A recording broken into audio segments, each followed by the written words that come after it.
As America bids a final farewell to former United States President Jimmy Carter, we focus on his lasting impact on hospice care in our country. Tonight, Jeremiah Jacobson explains how President Carter changed America's views on the specialized care, as well as some little-known benefits hospice can provide. 680 days.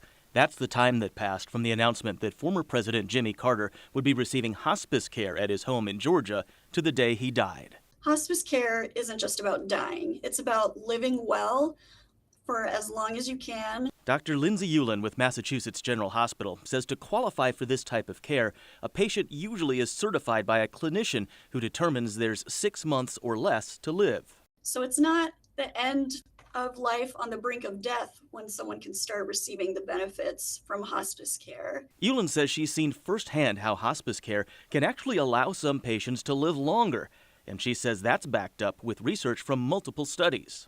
On average, for people with certain types of cancers and heart failure, those who received hospice care actually lived an average of 29 days longer than those who didn't.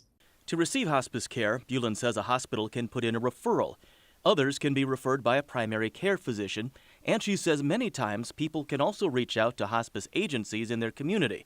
And she says it can also help the families of patients, too. Many people are surprised to learn that hospice care includes up to 13 months of free grief counseling after a loved one dies. And that can be really comforting to people and their families. Dr. Ulen says even if you don't have a loved one who received hospice care, there are often community events and bereavement counseling available throughout local agencies. Don't go anywhere. We're back with your good news coming up after the break.